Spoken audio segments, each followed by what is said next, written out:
इस नफ्सियाती शख्स को बाकायदा आप देख लें किसकी बातें और इसके चेहरे पे नफ्सियाती आपको तासुर नजर आ रहा होगा कि किस हद तक नफ्सियाती हो गया है और जिसकी गुफ्तगू की थी किसी नॉर्मल शख्स की गुफ्तगू लग रही थी आपको ये, यानी ये कहना ये चाह रहा है मेजर गौरवारिया कि हिंदुत्व की राह में जो सामने आएगा वो सीधा सीधा मारा जाएगा और तो और ना मुल्क में जिंदा छोड़ा जाएगा ना ही मुल्क से बाहर छोड़ा जाएगा। ये नफ्सियाती शख्स शायद ये बताना चाह रहे हैं, खुलेआम तड़ियां लगा रहे हैं, धमकियां दे रहे हैं, ये है वो नफ्सियाती इंतहा पसंद लोग और मजहबी मुनाफरत जिसका बीज बरसों से ये जो आरएसएस है और बीजेपी बोती चली आ रही है और अब इसकी फसल बकायदा कट रही है। इस तरह के नफ्सियाती चेहरे गुफ्तगू करते हुए आपको नजर आते हैं, धमकियां देते हुए नजर आते हैं कि जो हिंदुत्व के सामने आएगा वो मारा जाएगा, चाहे देश में होगा या बाहर होगा। और तो और मुसलमान सियासतदानों को बकायदा पार्लियामेंट में खुलेआम जान से मारने की तड़ियां लगाई जा रही हैं, धमकियां दी जा रही हैं। नफ्सियाती इनके तजियाकार गौरवारिया जैसे, नफ्सियाती इनके एंकर पर्सन अर्नाब गोस्वामी जैसे, नफ्सियाती इनके पार्लियामेंटेरियन जिस तरह की बहस करे, इस तरह की बातें करे, सब धमकियां लगा रहे हैं, सब तड़ियां दे रहे हैं, ये जी तड़ियां लगा रहे हैं कि जी जो कि जो हिंदुत्व के सामने खड़ा होगा उसको मार देंगे, जान से मार देंगे, कत्ल कर देंगे, उसे जीने का हक छीन लेंगे, हाँ वो भारत में हो या भारत से बाहर हो। नफ्सियाती लोग पार्लियामेंटेरियन, आपको लगा था कैसे पार्लियामेंटेरियन जिस तरह की गुफ्तगू करे, इसका अंदाज इसने अपनाया हुआ है। आलमी बिरादरी जरा गौर से देख ले, गौर से सुन ले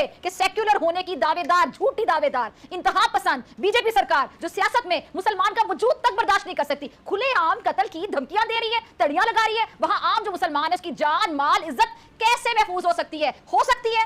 नहीं हो सकती। हकीकत यह कि भारत में तनहा हो चुका है, तभी तो नफ्सियाती दौरे पड़ रहे हैं इनके तजियाकारों को, इनके पार्लियामेंटेरियंस को। अब वो वक्त आ चुका है कि आलमी ताकतें भरपूर तरीके से ये जो कैंसर है जो हिंदुस्तान में फैला। नमस्कार, जय हिंद। द लवली न्यूज़ पर आप सभी का हार्दिक स्वागत है।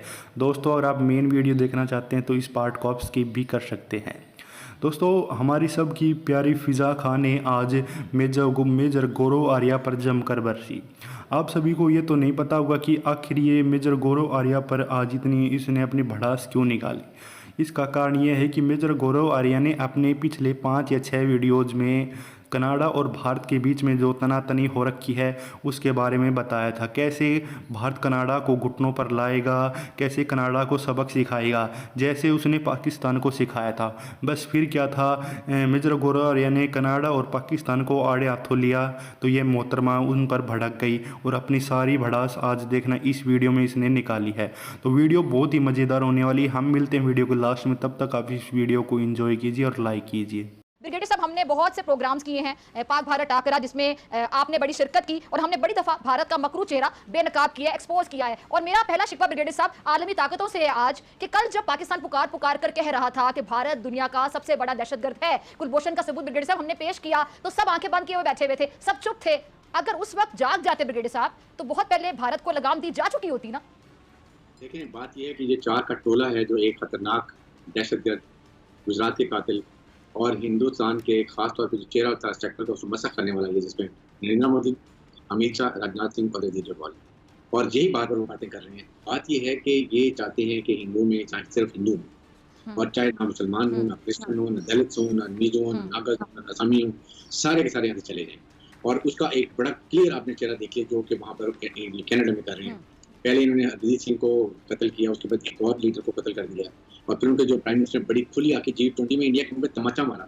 जहाँ उनके मुल्क में आकर उसने जो बातें की वो मेरे इंडिया को समझ आनी चाहिए, उसका बदला ये लिया, एक और उन्होंने वहाँ से मार दिया। आई थिंक ये चीज़ें जो है ना, ये अब अमेरिका के लिए भी मैरिसिंग है, इंग्लैंड के लिए मैरिसिंग जो उनके हाथ नहीं है, और उन्होंने क्लियर बात कर दी कि we are standing with the Canadian government on this issue. इससे अब इनको समझ नहीं आ रहा कि क्या करें।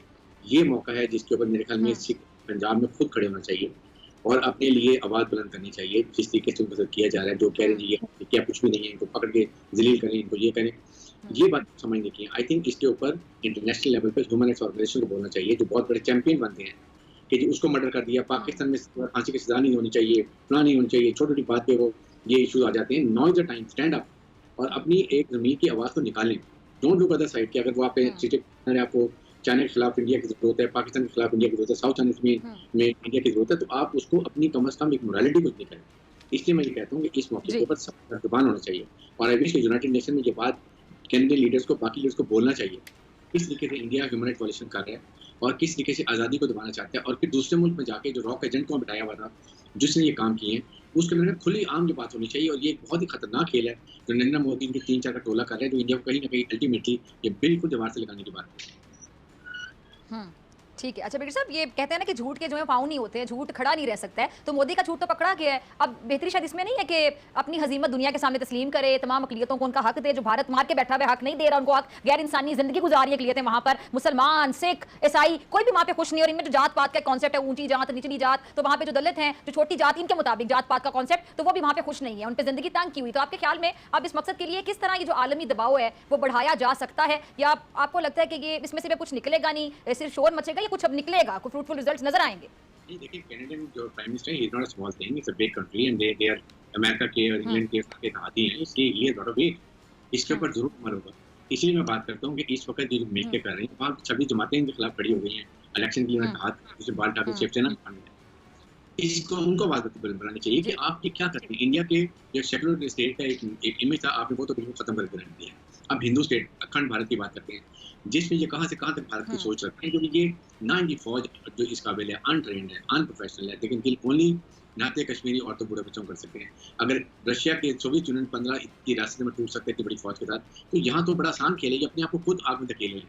ये Narendra Modi going to the factor. अच्छा सॉरी, मैं आपकी बात काट रही हूँ ब्रिगेडियर साहब, ये आपने इनकी फौज का जिक्र किया, इनकी सिन्हा का जिक्र किया, इनका रिटायर्ड फौजी है ना मेजर गौरव आर्या, जो टीवी चैनल पे बैठ के या यूट्यूब पे बैठ के वीलॉग्स करता है और तज्जिए देता है। इसकी भी हमने क्लिप चलाया था, और इसकी बॉडी लैंग्वेज देखकर, इसकी गुफ्तगू सुनकर खुलेआम ये तड़ियां लगा रहे हैं, धमकियां दे रहे हैं कि जो हिंदुत्व के सामने आके खड़ा होगा या अपने हक की बात करेगा वो मारा जाएगा, खा वो देश में और देश से बाहर हो। यानी ये सोच है इनकी सेना की, और ये रिटायर्ड आर्मी ऑफिसर है बेसिकली, ये मेजर गौरव आर्या अपनी पूरी भारतीय सेना को रिप्रेजेंट कर रहा है ना, कि ये सोच है इनकी। ये मेजर गौरव की क्या हैसियत, व्हाट इज नथिंग, सिर्फ वो रॉ के इशारे के ऊपर नाचता है और बातें ऐसे करता है जैसे कि पूरी वर्ल्ड को चला रहा है। Think you should understand all this, और इनकी बातों में कोई अहमियत नहीं देता। ये सिर्फ बातें करने की होती हैं। असल वक्त अब ये आ गया है कि आर्मी बरादरी को खुद समझना चाहिए कि आपको अब ये तसादम से निकलना चाहिए। तो आज भी प्राइम मिनिस्टर ने क्या कहते हैं, 40-50 मुल्कों में छोटे छोटे झगड़े चल रहे हैं। ये यूनाइटेड स्टेट्स क्यों बनाई गई? मकसद ये था कि मुल्कों के तसादम और तस्वीरों को सेटल किया जाए, लड़ाई से दूर रखा जाए 1944 की वॉर के बाद, सेकेंड वर्ल्ड वॉर के बाद। लेकिन they have done nothing. First war में लीग ऑफ नेशन बनाई, फिर उसके बाद यूनाइटेड नेशन बनाई, but they lost the impact. अगर आप अपने रेजोल्यूशन को, आप अपने इम्पैक्ट को कामयाब नहीं कर सकते, उनको लेकर नहीं चल सकते, then there is no purpose of holding it.